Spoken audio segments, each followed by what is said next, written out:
say. So that was the supply chain finance. So here the functional view. So what I discussed over there with you was one area, and let me show you in the functional side of it. Functionally means this is the portal on the top. You can have your own portal. So we are quite modular in nature. You can use our portal. Then the key 60% area, the automating trade origination is where we do everything. That means right from document submission, digitizing the document, data extraction, balance limit validation, commodity purpose code check, automated document checking, auto fetching of rates and deals. We integrate with treasury solutions, credit sanction, term parameterization. And then if you have to run a trade intelligence on the system, let me explain you what trade intelligence is. So we run both regulatory intelligence and as well as transaction intelligence. So we keep, history of both of these data of the customer in our repositories. So what happens is, suppose this customer comes with a new transaction, and suppose he has already violated earlier in some transaction, or his deviations are pending, or he is changing, his business. So he was exporting cars and now he has suddenly started exporting rice, or his threshold values of transactions have, so his normal exports were for $1 million and suddenly I am seeing a $5 million bill. So all those 4 warnings would come immediately to you. Similarly, if he has not done any regulatory compliance, those 4 warnings would come in trade intelligence, which is inbuilt. And if so, such 4 warnings come, the system would generate a child workflow. So it will not stop you to continuing the main work. But suppose a clearance is required from a senior officer, or it has to go to the compliance. Suppose it has been an AML hit, or it is a FAFT hit, or any other hit. So it will go as a child workflow and ask for the compliance to clear it, or ask for the general manager to clear that deviation. Parallelly, you can keep working. And then you can stop at maybe at a later stage, at the final stage. So, if suppose the clearance has not come. Sorry to interrupt. Just a question. So all of what you're talking about is, for example, from an AML perspective. So would that be rules based? I can set rules up in the system to then trigger these alerts that you're talking about. Very much correct. It's all rule based. So most of the standard alerts and rules which are required in trade finance are already inbuilt into the system. And your specific rules would be set up in the system. Good. So I could tweak it however I want, depending, and I could make it customer specific as well. Absolutely. Very much correct. Yes. Very much correct. Got it. Not only this, you can put customer specific charges, you can put customer and transaction specific charges. You can set up anything yourself. I'll come to that in detail while giving you the demo. Sure. Okay. Okay. And then what happens is, the whole compliance is getting automatically checked, bulk upload. For example, for one particular customer, you have to issue, say, 100 MT 103.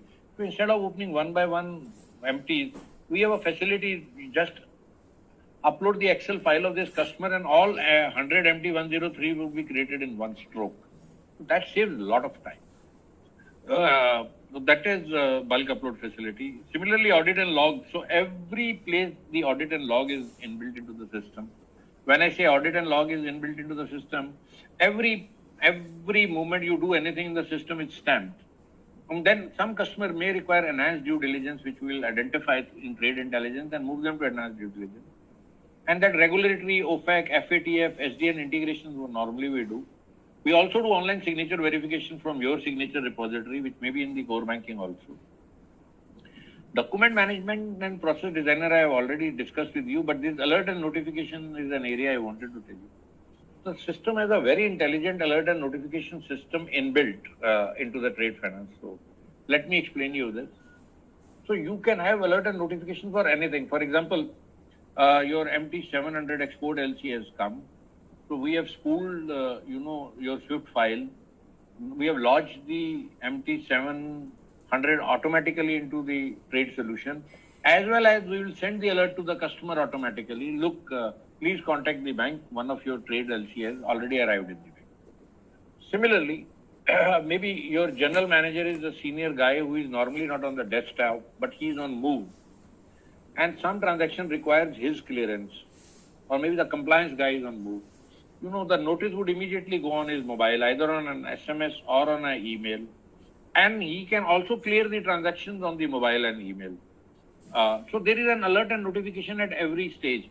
So for example, MT103 of a large value has come for a particular relationship manager, the alert will immediately go on the relationship manager's mobile, telling him, please contact the customer for the disposal instructions if they are large value. So I'm just telling you, the whole alert notification system is configurable. You can set up all alerts and notifications yourself also, because this is event and trigger based. So you define the event and create the trigger. Then the other area I want to discuss with you was this SLA and TAT map. Now what happens is, say you give a guarantee to the customer, your SLA, service level agreement with the customer is that I will open this guarantee in 3 hours. The moment I receive the request, within 3 hours, the guarantee would get issued. For example, this is your SLA with the customer, which you can even publish or you can advertise in newspapers. Now what happens is, suppose there are 4 steps involved in opening this guarantee. So there is a data entry, there is a data checker, there is a guarantee issuance and checking. Maybe just imagine there are 4 steps involved. So you have 180 minutes. So you say first step is 60 minutes. Next step is 20 minutes. Next step is another 20 minutes. And the third step is another 20 minutes. And you can keep even 60 minutes for a cushion time. Now the system would automatically track time being spent on each step. So if the guy number 1 is exceeding 60 minutes, he'll alert him like, man, because of you, we may not meet our promise to the customer. Okay, I may not alert him every minute, he'll get irritated. But in the evening, at least you can generate a report.